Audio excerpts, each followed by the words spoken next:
ngam. Hati-hati bang balik. Saya fikir anak abang bang. Okey.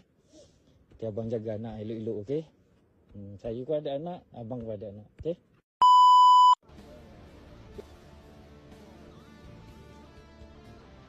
Abang balik. Tepilu bang, sekejap lagi. Tak balik lah.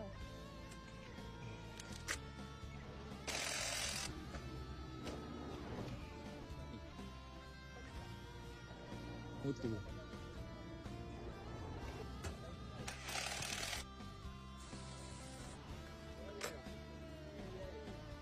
Tak sekarang kan.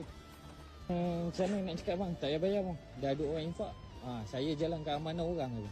Sebab saya ni memang kalau memerlukan memang saya pakai duit. Abang tak payah bayar. Anggap rezeki anak. Betul bang, betul. Betul, ni serius betul bang. Betul. Okey. Okey bang. Betul, saya tak tipu. Okey.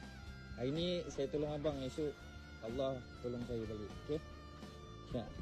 Setiap ada agak rezeki. Okey kak Jom. Sama. Jauh bang. Tak ada hal bang. Saya tengok gambar anak abang, saya fikir. Saya call dia jom man di atas. Betul. Tak apa, abang balik. Jangan fikir bang. Shoot. Saya ada kan dia yang nanti ada rezeki abang. Bye bye. Dah, betul. Ya, dah juk.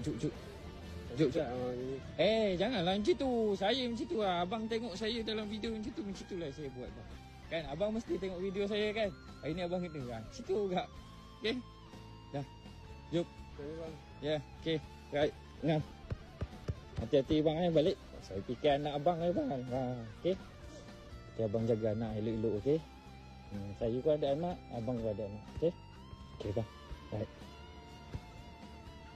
Saya duduk tak esok anak saya sekolah ni dah boleh lewat ke. Okey. Dah, jom.